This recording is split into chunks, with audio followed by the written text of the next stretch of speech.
All right, so I was able to catch the darkness today, and he's not very fond of the camera, probably because he can see a reflection on the other side of it. Yeah, so he's one of the boys, the other being the ghost, so it's the ghost in the darkness. And his dad is Hennis, right? Yep. We're pretty young. We're, what are we? We're probably 8 months, I would say. Which puts him at young adulthood. So he's maximum height, perhaps, but not maximum weight. And we just did a drumstick check on him, and we are not store-bought size. But Dad is definitely store-bought size. Huh. Yeah. And this plastic that you see is actually the other side of the collar that's blending in really, really good because it's the same color as his feathers. So he's collared, which reduces the sound that he can make. Doesn't do anything else to him, well, other than hold his feathers down. I have to imagine it's slightly uncomfortable, but it is preferable to him being actually us finding out if his drumsticks were store-bought size. Could you stop moving so much, buddy? The camera is really, really bad anyway, and so it's hard to focus on you if you're just moving all the time. So he's probably very unhappy at being caught, but oh, yep, he is, because he just kicked the foot up trying to figure out if he can wiggle out of my grasp. He's actually being really, really good right now. His dad will kick and fuss if he gets picked up, and then usually he kind of goes like, oh, okay, well, this is going to happen. So let's take a walk with him. Yeah, and there we go. We make sounds too. And so his comb there got a little frost bit, and that's why it's curved and not like chicken-like. We had a really, really bad snowstorm here where we are, and we could not heat our house as well as these guys' house, and theirs was not as insulated as ours.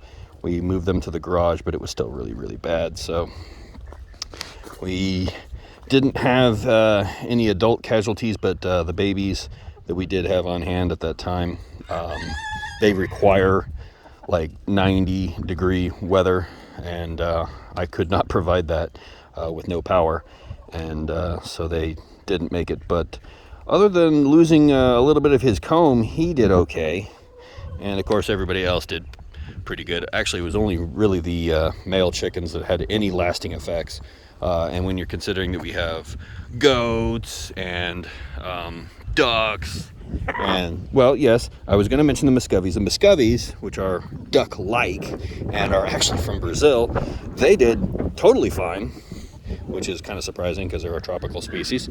But I think actually Rusty, this chicken right here, he did not get frostbite. He didn't have quite the comb size that everybody else did. But they were really miserable, and it was very easy to catch them and round them up to put them in the garage. And we actually put all of our chickens into a dog carrier, and it was pretty bad, wasn't it? But that was desperate times. We did not have the preparedness to heat a house, a garage, and a goat barn at the time with no power. Well, next time we're going to have some propane heat, aren't we? Yep. I lost fish in my aquariums, everything. It was horrible. But the puppies kept us reasonably warm. Yeah. Isn't that right, Alaric? And the chickens and ducks and Muscovies kept all of each other warm. Actually, I don't think I was able to catch the ducks. The ducks were out there playing in the snow. But this is mostly a video about the darkness here. So the darkness is a Jersey giant. He is no longer a cockerel. I would consider him a rooster, but he's not huge by any stretch of the mind. Here we go. See if he'll let me do this. There we are. Oh, he's gonna wiggle. Okay, he wiggled loose. He went, oh wait, you're touching my tail feathers, I don't like that. So we'll let him run off. But you saw how big he is. He's pretty good size, but I don't think he weighs half as much as his dad, although the frame size is probably right about the same. And as you can see, they're very quick. They're a very fast animal, and that's pretty much all chickens, really. And he's going to run right back to his favorite roosting spot, which happens to be this tree right here, believe it or not. I have a mega brooder box, a outdoor shed, and a coop, but we prefer the tree. At least if it's, you know, kind of nice out, which it is. It's like 64 degrees here.